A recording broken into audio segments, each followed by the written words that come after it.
themes. And I'm going to use this song as an example, and we will, if I don't waste too much time, we'll have a look at it and we'll try and sing it. Did anybody listen to it on the website? The rest of you haven't heard it before. Okay. This is a song, I got this song from Óbróithe is the town of Youghal in County Cork.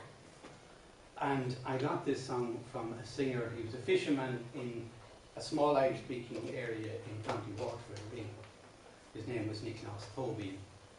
And I associated the song very strongly with that side of the country. And the version that I'm teaching here today, that I've given you, is a Waterford version of the song. I found out afterwards, I moved to the west of Ireland in 1980, and I heard one singer in particular, Pat Fowling, the Lord of Mercy on him, and he used to sing it in a more or less the same song in a Connemara style. And there's a place called Óbróithe in the Aran Islands, and according to them, that's where.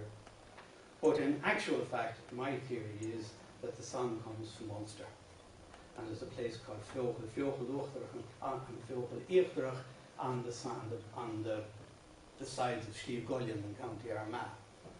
And if you look at Bunting's, I think it's his first publication, there's a tune, Maidin Over. And that is actually a version of the same song. So you have a network of songs. And there's versions of a song called Maidin Over and Óbróithe in the manuscripts in Bunting. How do you spell over? Maidin Over? Maidin Over as in autumn. Okay, over. Yeah, Maidin Over, okay. If you look at the first line, I'm saying Maidin Downmas May Trial or Óbróithe. And that would tell me straight away that it was probably composed in Ulster. But they wouldn't say Downma, they'd say Doma. So Maidin Downmas May Trial or Óbróithe. You can see the rhyme in it. So the song is originally, I would say, definitely from Ulster. But what you hear first in the first flush of youth remains with you. And I sing the Waterford song. The third verse in that song there, Nicholas didn't sing that, and our people really don't normally sing that. But I got that from a book. But I'm going to explain a little why that's important. And I'm going to start, strangely enough, I want you to listen to this.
Now,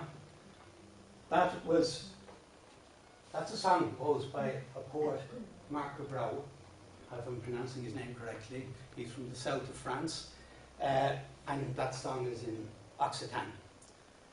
And he is the first poet that we historically can date or identify as writing what we call a pastoral. When we think of the amour courtois, courtly love, in the European tradition, we think of possibly a noble woman that's unavailable to the poet, and the poet is wasting away with lovesickness. But the that whole movement of love in the 11th and 12th centuries, starting in the south of France, was a very complex and multivariate cultural phenomenon, and it affected all levels of society. And the pastoral it's basically a narrative song. The poet or the person that's involved in the activity is usually a nobleman, well-to-do young man, and he travels out on a summer's morning, usually in May, and he encounters a girl, a peasant girl, who and he attempts to seduce her, and there's usually a dialogue between them. And in some of the songs, she refuses him. In most songs, she doesn't, and in a lot of songs, she expresses her regret for having made love to this man, because the social consequences of what she's done. She's probably pregnant, she's ostracized. Sometimes there's a verse from her mother in them as well. For us, this kind of predatory activity mightn't be very PC, but this is an important part of European song tradition. 20 years after that man died, around the Anglo-Normans arrived into Ireland, and they opened the doors in Ireland to the influence of French culture. And it's from the 12th and 13th centuries, as far as we know, that songs, there's a whole series of different themes that were used in medieval French love songs, but the pastoral is a classic example of one of them. And I think it's interesting for us because French came in at the top level of society in Ireland, and where French was spoken was usually among the victorious Anglo-Norman aristocracy. They gradually became assimilated into Gaelic culture, the two cultures meet. And it must be from around that time that these love songs started coming into the Irish language tradition. So they would have had Norman French antecedents. And what I think is also interesting is they must have come in at the top. So Irish poets were becoming familiar with these genres and traditions and themes of song composition, and eventually started writing them in Irish themselves. Now, if any have enough Irish, there are two very interesting books. I just thought I'd put them up there for anyone that wanted to read them. The worst is An Grá Bhíoch na Núisle, the theme of love in the poetry of the nobility. So they're your classic syllabic poetry. We have examples of that from the end of the medieval period. And Grá Náir an Nina is the theme of love in the songs of the people. And that is a tremendous work. It's one of the most tremendous studies of folk song anywhere. But it's written in Irish. And I think what makes Irish song, particularly, say, the anonymous love songs that we have in Irish, what makes them unique is not because they were found beside the skeleton of Trismegistus in the great pyramid of Tufu, them in a magic mist in Newgrange. What it is, it's a living medieval tradition. So that high medieval tradition is still alive in Ireland. It's died out everywhere else.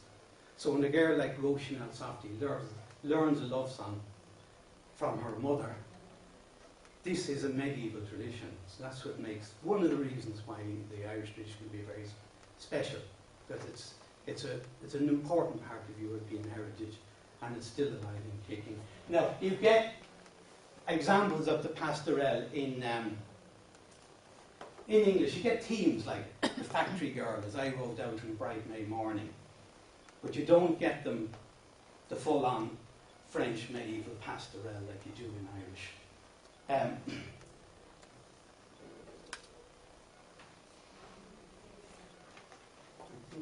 Progress. So that's the theme, right? And I want to talk a little bit about how Irish songs are put together, because I think this will be very helpful to you, whether you want to sing them or whether you want to play the melodies of songs, and if this is, it's going to be a bit technical. I'm trying, but if anybody feels, oh, this is too complicated, too technical, I can't follow this, I will have failed as a communicator, because that's not what I'm trying to do. I'm trying to get you to have a feeling for it, so that when you look at Irish songs and you hear Irish songs, you begin to discern what the patterns are. So in order to get you, I mean, if you grew up in an Irish-speaking area and you learnt songs, you would know this stuff without knowing that you knew it. And that's a very enviable position to be in, but that's not where we're at. So I have to use the technical terminology to get you to that point, if you like. But it's not essential that you come home with a master's in Irish metrics. You know, all they want is to get an idea as to what is going on. And I'm going to start with a verse from a poem. Now, the reason I'm going to use some classic literary poetry as opposed to more folk song. And the reason is because they followed all the rules. So it's easier for people to begin to understand what's going on when a person adheres to them religiously. So in the 18th century, the literary tradition becomes a bit decadent. It isn't everybody could do it well. And when they didn't, it became a kind of a highfalutin gobbledygook. And sometimes it would be better off if they were more relaxed about it, you know. But when they did it well, it's fabulous. And I'm inviting somebody to read that for me. Any volunteers to read it out loud? Try. Yeah. Sa tuirseach Géarlon creachta críoch fola, fa scamel go bear scoilta clíomhróta, na crowna bahreine ag déanamh dín dóibh sean, de ghearra an ghéag sa bréamha crían dochta. You did very well. What did I do wrong? You didn't know what you did right is what I wanted to hear, which is the rhythm. You instinctively, you've discerned the rhythm. Irish is a stress-based language. So when we speak sentences, we put stresses in particular places. Okay? Not all languages are like that, but Irish is like that. English is too. Do you remember what Rhett Butler said to Scarlett O'Hara when he was going out the door? For tomorrow? I don't give a damn. I don't give a damn. I don't. Yeah. Frankly, madam, I don't give a damn. Now, if he was an Irishman, he'd say, I don't give a damn. Yeah. Right? Same sentence, but to us that sounds weird, because the conventions of speaking English obviously is different. So language always has its own stresses in normal speech. And there was a man down in Clare, Brian Merriman, in the 18th century, and story tells us that he got an infection in his foot and he was laid up in bed for a long time. And to pass the time, he wrote a poem that is 1,000 lines long, Poet and John Leahy. And he starts with that line there. Van off my shoe, le cúis na haun. So, the normal stress is there. If the X's are pointing out where the stresses would be in speech. So, van off my shoe, le cúis na haun. I often walked by the river bank. Okay, that's what it, and even if you wrote it in English, you'd have a similar pattern. Although somebody might say river bank or river bank. It depends, you know what I mean? But because I want to be more like Brian Merriman and do with that one, you know? Now, when he writes the next line, Erwan took words and threw a throne, that pattern is being repeated. The pattern stresses. And that's what makes poetry. Once you repeat a series of stresses, you have poetry. The Irish mind reckons, this is poetry. And that immediately brings his psyche into a different mindset. We're going into a construct, if you like, or we're going into a different dimension when we do that. And that probably goes back to the shamans and the Indo-European steppe, I'd say. You know, I'd say it's as old. Even in old Irish literature, you get that. So that's what makes poetry. And when we're singing songs, that's what's happening. All right. Now we'll go back to Éamonn Ó Bróithe. The stresses are what's forming the verse. The word in Irish for it is apping. So we call it filiocht apping to stressed meter. It would actually mean beat poetry, like not to be confused with Allen Ginsberg or anything like that. And the way it's analysed is, there's the first stress, and then you have two unstressed syllables. This is the next stress, so they call that a came. So that's a step, right? So that's your akin, and that's a came. Is atar ship gair lum create fola. And what makes that interesting is this particular stress here, where they don't put any unstressed syllable. So you get that to the ear. Is atar ship gair lum create fola. Pascamal Gair is a Gael to Tivroche, the Crown of Bahrain, the Genevieve Dawson, the Garrigan Yeg is a brave Queen Fiocta. Doda. Okay? And now the other thing that's happening there is we have rhymes sometimes in Irish, but what we normally have is corresponding vowel sounds. So when the stress comes down on a particular vowel, if you repeat that vowel, that's what we call an Irish amos.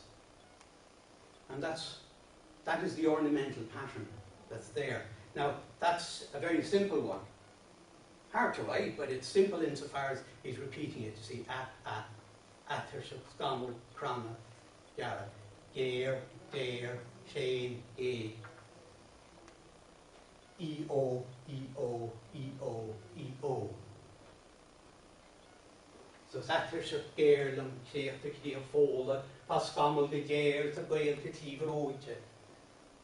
The crown of the Bahrain, the Genevieve Dawson, the Garrigan Yeg is a brave Queen Fiocta. So that's powerful stuff now, you know what I mean? But one other thing I'm going to mention is, do you see the two ones in the middle there? This is another form of decoration. It's called co-oil, or together sounds, I suppose. A. That's very, very common in songs in Irish, where you get two vowels that are on the same line together. So very quickly, I know Janine wrote that. It's the same pattern. You see that?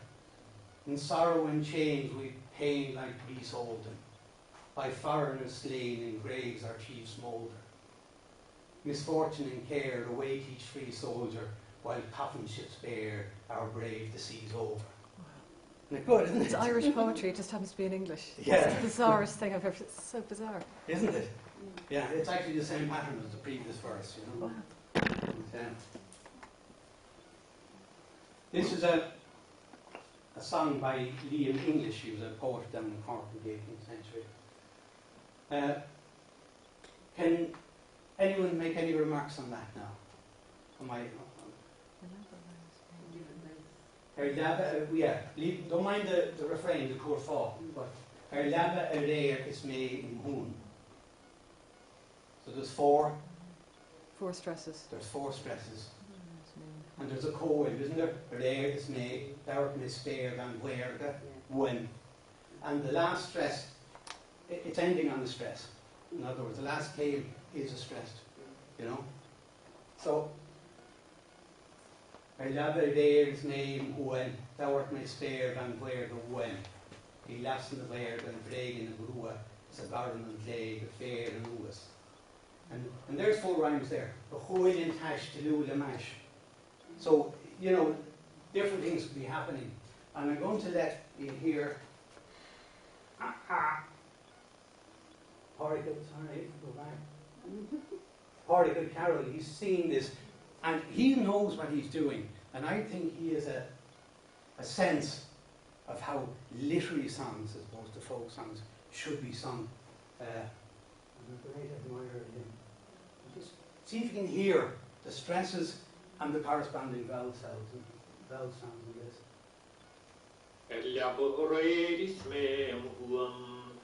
Dagort me speel van wergewum, de veel wassen no gur van vreg no groe, so carnot lege feren oos.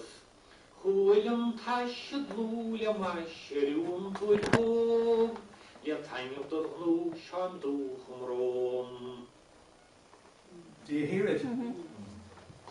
So this is an example of a song in English, or a macaronic song. This was a poet from Ballybourne, Curtin, and he gave a neighbour a dog, and he felt that he regretted it because he thought afterwards that man was a rather uncivilised man. He wouldn't look after the dog properly. He was kind of worried about it. But the pup arrived home, so the pup left the other neighbour's house and came back to him, and he wrote a song to celebrate the occasion. And he's writing, of course, his whole tradition is Irish. And this Amos I'm talking about, the assonant rhyming, you mightn't see it.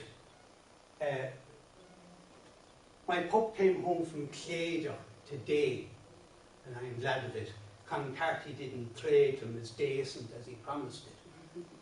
The bhí tremochas déanach a géadach na seastathe the haine der a véir is a géagad of a wascadar. And yet again, and if you were to see him, 'twas really astonishing what little time a sheepdog without feeding would be vanishing. Níor siú na slí an a chrí na tlíomh atathe a cosa bhí tamí is a feed siúd bhí gradathe. And I'm going to let you just hear, I'm a polytheist, and this is one of my gods. This is Éamonn Ó Bróithe. Just again, I don't know how aware he is, I'm sure he was, in any conceptual way what he was doing, but My pup came home from Glasgow today, and I am glad of it. Concarty did not treat him as decent as he promised it. The bhíoh sé mochas déanach a géadach na seastathe the haingidar a bhéarna.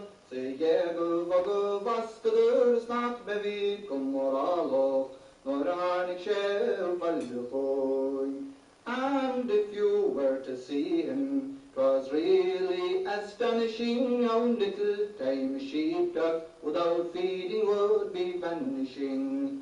His Laura each a quarter, not a dort and knock a hig and cast a Sunday door. Na orlog de lagis nach me vi comoralo, nor anik share palhoy.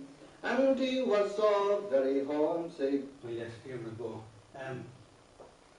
So when we come to Owen, and this is a very, very common form of versification in the Irish tradition, and it's in English in Ireland as well, probably coming from.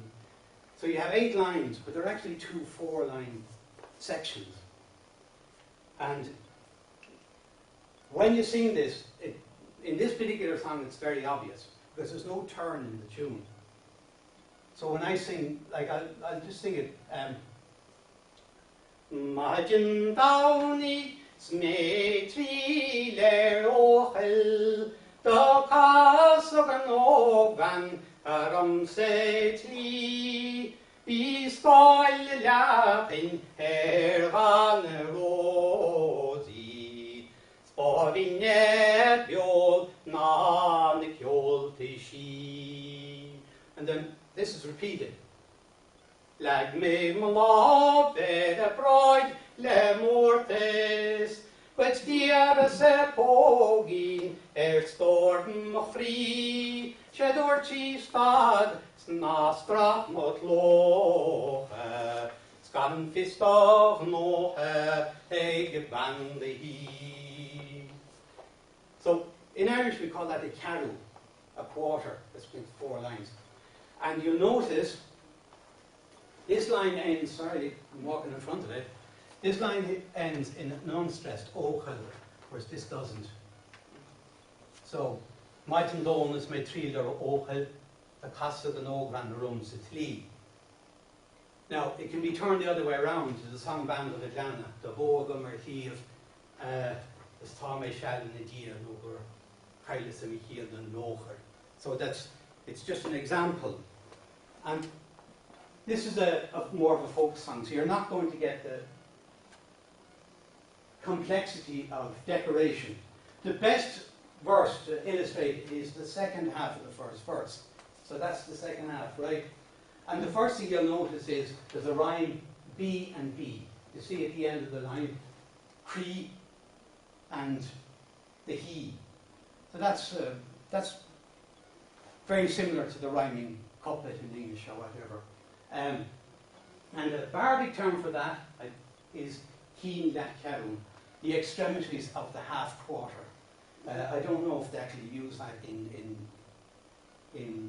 as a terminology for modern poetry, but that was the next thing is a thing called acrid, and I'm going to show you that. Do you see that there? The stress on the end of that line is an O. So, lag me malav a Bróithe mortis, agus dyrus pogin storm machri. So that's a very, very common thing in Irish. So the stress there is rhyming with the stress in the middle of the next line. And that's the one decoration in this song that goes through the entire song. And it's very important when you're singing it, because that's going to influence where you're going to put your stresses, or even where you're going to maybe decorate or emphasize. There's another one.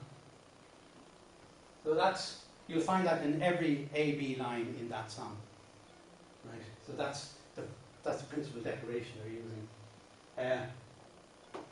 There's our koan. We were talking about koan before. We have 2 stressed vowels in the middle of the line, one beside each other with the same decoration. He doesn't do that much in the song, but that's... The other thing is, when the vowels are broad, you can do more with them. So, like me love, a Bróithe mortis. Where if you're singing down there, you can't really do much with it. Stop, because it's not a long vowel. It's a short vowel. It's not strach mo stan fistog nohe the akil the cloke the nohe eg van the he. All right. So that's called just koan, is the terminology if you want to use it. And there's another little koan in the middle. That's what they call koan bakri. It's just the one that the poet sneaked in on the B line. You see it there. Here's Pogin, your storm machri. So that's, this is just an example of one particular song. But when you're looking at songs, you'd want to be trying to see where are the patterns here. Where's the music coming from in the line, in the text. Why that I passed through that. There's an example of Ochdochlach, and they in English using full rhymes instead of what we call amas or mak. Again, it's humorous. This matron subsidises both beamishes and wises. The vines that she prizes, there's the apple, provide most comely fare. I wish I could administer a modicum of Guinness to her, for there is nothing sinister or medieval there. Her heart I would allure it, but that it grows obscured, is planning to secure it by artifice's spell. And I've given hints abundant to that obscure incumbent, the flutter, less redundant than the star sound, is it? But it's often used for humour. But again, the tendency in English was to use full rhymes rather than. So we have a go. How are we doing for time? I've no idea. I'll tell you. I'm all right for another while. Oh, yeah. Okay. I've written the song in an Irish version of IPA, the International Phonetic Alphabet. Now, why we have an Irish version of IPA seems to defeat the purpose of having an IPA. But I haven't learned that. But I think for anyone that's not familiar with Irish, it should be easier to follow than the Irish orthography. But if you're not familiar with Irish orthography, it can be a bit obscure. So you can use whichever one you're most comfortable with, you know. So what I'm saying is, Majin Downig is made trial ochel. You want to try saying it, or?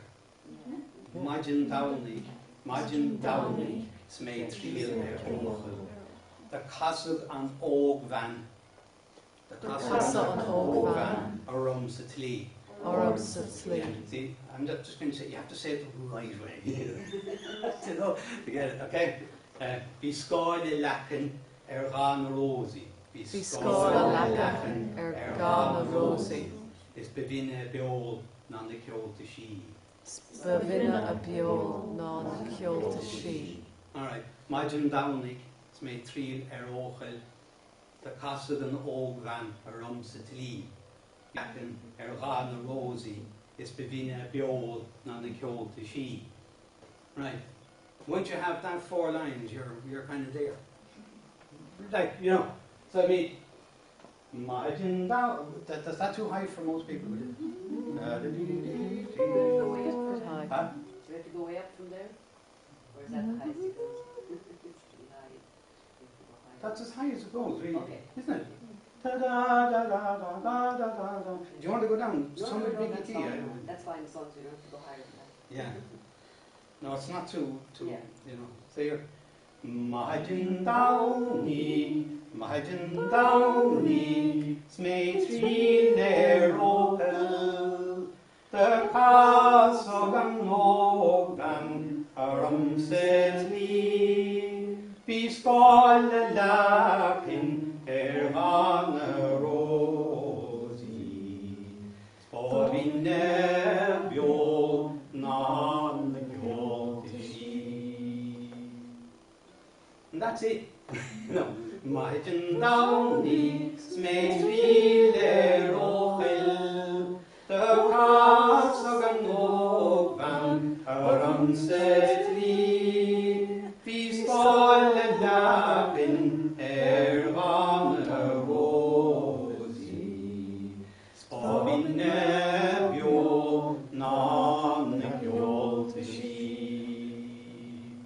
Now the next verse is the perfect one. Lag me my love, Bróithe mortis, agus dearest fogi, storm of free.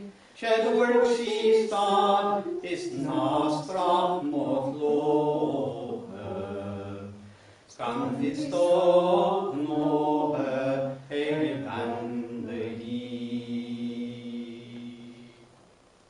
and you'll notice where you have those long O's, that's where you have really the area like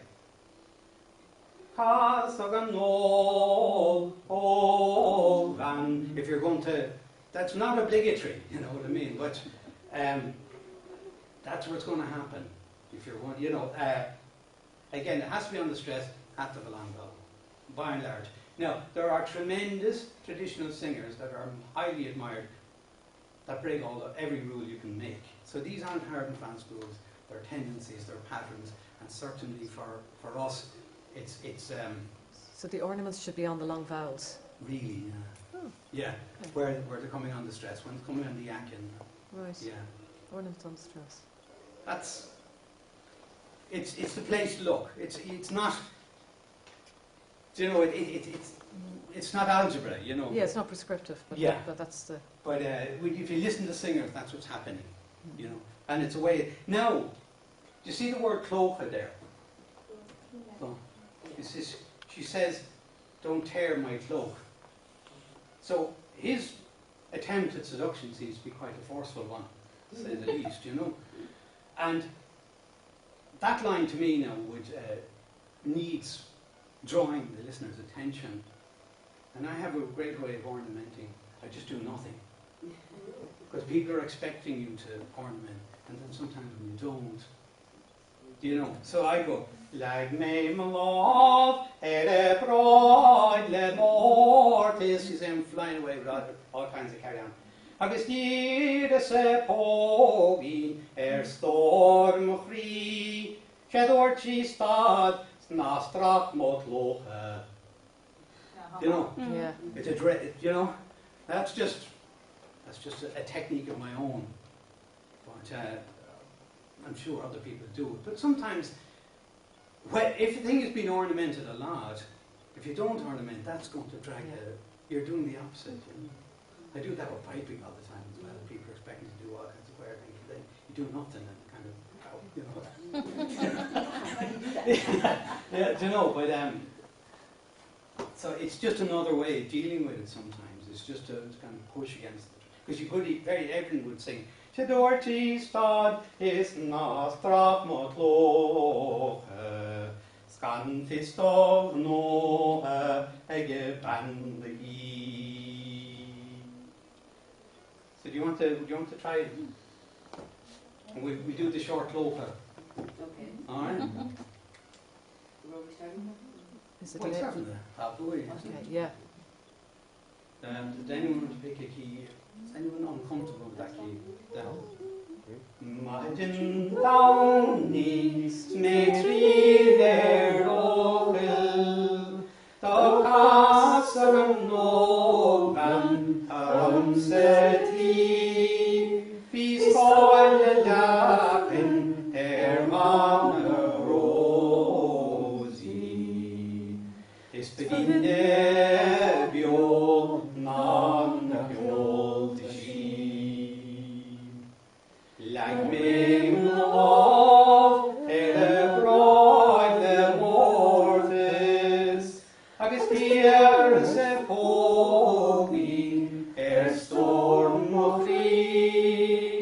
Chedorchi stad is nastrach mot locha, scan fistov noha ege bandagi. And I've just noticed for the first time ever, when I sing stad, I stad. Yeah. Do you know? I noticed that right away. Yeah. I just realised it now. Yeah. But, you know, that'd be almost unconscious. But again, you know, it's a technique. You're going to use the word stop, and you stop. You know, just and I think, because it's very important to try and draw your listeners in, you know, that they're interested in what you're saying. And you sometimes, our attention spans in the 21st century and all that, you know, it's you know, you're going to use things like that to try and keep people aware that there's a narrative going on here. You're saying something, you know. The next verse is, here's my hand that I'm not married. Of course, he's lying. Acker boch hallo me hogyan de vi ni stadri alons harnash behopel kurin kolvert marie and vanti. You have the translation there. High call cap, again, is in English. What's a high call cap? I don't know. It's obviously some fashion.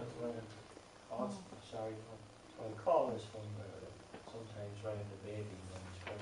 Yeah. I don't know what a high call Yeah. There's a tune called the High Call Cat. Yeah. A dance. Yeah. So it's obviously some fashion. So which would give us a kind of an idea of when this version of the song. So these songs, like we have them, the versions we have are probably 18th century, possibly 17th century, as we have. But it's an oral tradition. the songs we now would have had antecedents going back, because an oral tradition will always renew itself, bring the language up to date. So when we say how old these songs are, it depends what your definitions are, you know what I mean? So I would say songs like this, the father and mother of this song goes further back, you know, well into the Middle Ages. And another thing I'd say, and just as of interest to ye, it's very difficult to imagine that poets in the upper classes in Gaelicised houses in Ireland were involved in composing songs like this, and that the harpers weren't involved. You know, so that's, I think, so what's legitimate for the harp and what isn't? Do you know what I mean? So the idea that they were all writing obscure syllabic poetry and trying to avoid stresses and things like that, and you know, that's far too simple, because these songs had to come from the upper echelons of Gaelic society and Gaelicised Anglo-Normans, you know, where these cultures met, and people were composing songs, the antecedents of this song and other ones like them, and it's very difficult to believe that that sort of musical creativity was going on in that environment, and somebody locked the harper outside. Do you know what I mean? It's not, you know. But anyway, I might completely converted here. So, Shomod, lovely, na Willem poster, Aper dwafel me, of Yandovni. Dadriel Hallonse, Arnai Shochel, Chedin Kordor, Mylin Banti. Chedin Haikal Kaf, gCláirseach, Gunet Loke, Gus Cahuishin, Vakshafe Draum Wing, Yen Viens Yen Vioi, San Lande Doilul Eidolhi. Capuchin, a capuchin. Some kind of a cloak. It's like capuce. It's like in French, you've capucine. It's capuce is a hood. Yeah. Oh, yeah. Yeah, it's a capuchin. That's so he's promising her one of these. Yeah. Yeah. And they're going to have a pub. And she's going to have a cloak and a dress and a capuce, is it? Yeah, I suppose it's a hood. Yeah. What would you translate capuchon? Capuchon. Yeah. It's this? Yeah. Capuchon or capuche. Yeah. But you see, a capuchin, you've seen the connection with French. You're going, that particular line could be from way Because that jumped out at me. I thought that could be like a Norman line, you know? Yeah, exactly. Yeah. Capucine. So the whole thing is far more complicated. It's very easy to put things in simple boxes, you know. But this is the verse that I got from the book. But the dialogue is invariably in the pastoral. So she's putting it to him here. And if she'd any sense, she would have stopped at that.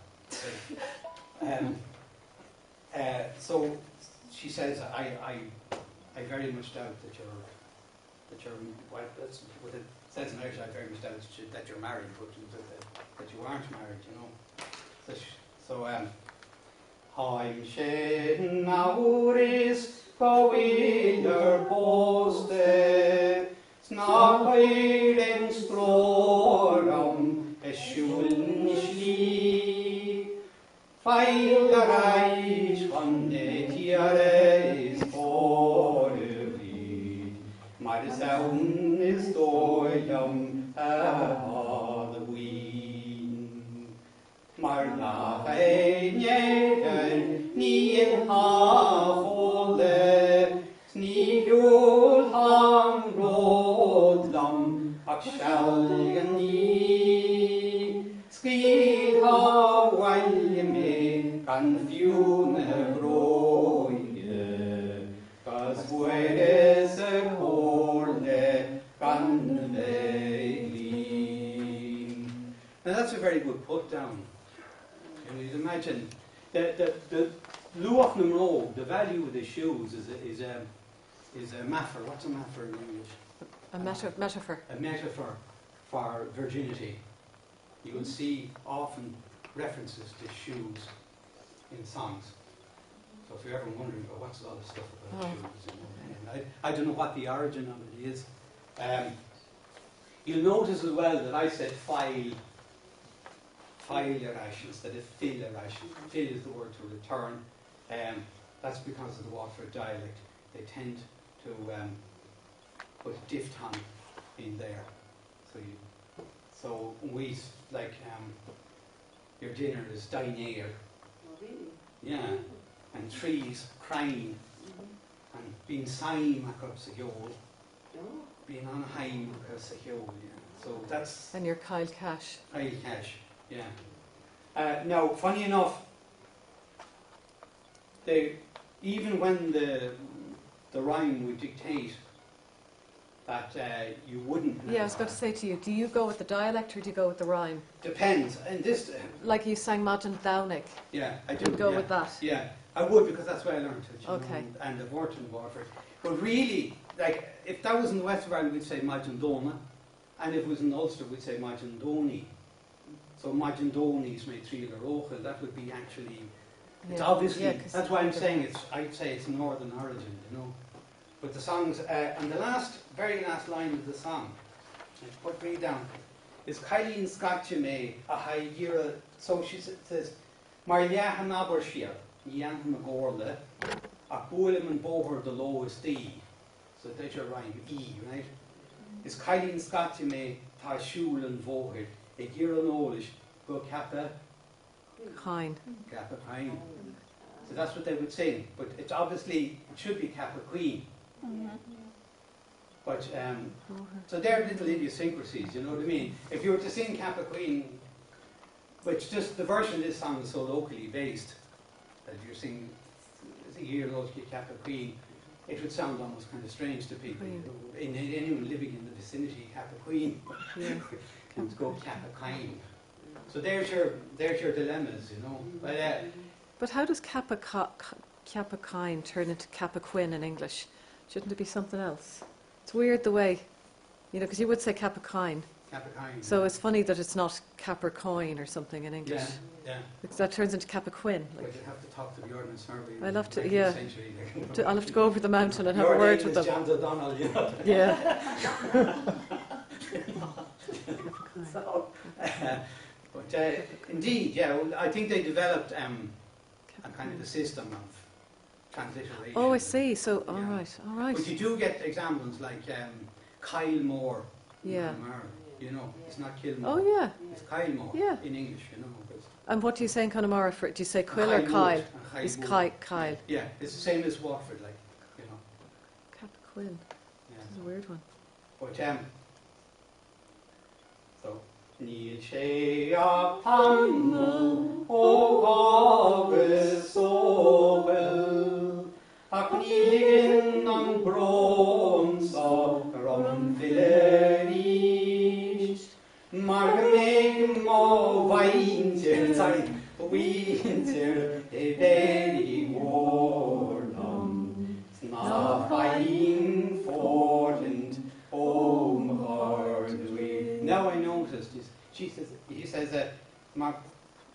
Marga meg mo vainter, which would be the dialect down there. And the next line is not fine. So it's actually a little bit of, fine. Oh, yeah. Yeah. it would nearly indicate that's indigenously produced. But You isn't know? that at odds with the Donic and Ochel? It is, yeah. But which verses, which lines, where are they coming from? You know? Wow. You know. But next year I'm going to come back and you have to take out the words out of the manuscript of Patrick Lynch and get the tune from Bunting. And Oh, sing it to me please. and I'll be expecting to see how you do. Wow. That sounds great. That sounds great. Yeah. That'd be an exercise, Yeah. you know. I'm only having. I'm not. You just get that's already part of the timetable as far as I'm It'd be concerned. interesting. No, it'd be perfect class. It'd be a great class. You know, what you do with having, say, get familiar roughly with what's going on here. Yeah. Look at the tune and Bunting and say, how would you marry the lyrics that I assume is from Patrick Lynch, I don't know, but I haven't seen them, but they're there. There's several versions written down. There's several versions of the tune. Of this tune, yeah. Well, I know it's this tune, but a tune with the same name, Yeah, the same name. and another tune called Imagine Over. And there's several texts of Oakhill and Imagine Over collected in Bunting. I haven't seen any of them, except the ones that were published. For instance, Imagine Over is in the first 1795. 6. Okay. It'd be interesting to see it. Yeah, that'd be. Together because Could somebody, see? Can you? because Patrick Lynch was collecting from singers, He was. quite separate from the Harper's harping. Yeah. Yeah. But then not all the tunes, of course, were collected from Harper's either. So we don't know if that That's particular true, one was collected from a Harper. Maybe it was. I don't know.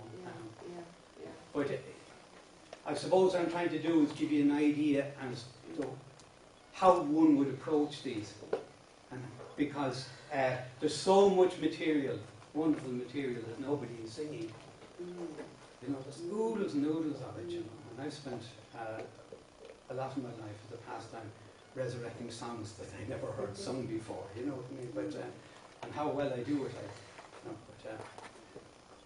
but I think that takes us perfectly to tea break, unless you want to carry Is on. there any other question before we go? Are you over flabbergasted? I have a question. Yeah. When you sing this kind of song in Connemara, do you sing it in ring dialect? And does that? I sing it in ring dialect. Yeah. Right, you do. Okay. Because one of the reasons I do that, if I was at a session in Connemara, I'd like to contribute something. Right. Do you know what I mean? No, it's just you laugh because you said Mawinter and then you kind of said, oh, Mawinter, as if you. So. No, I was just interested in Yeah. that. I would say, I learned it in Waterford, so I've learned it in that dialect.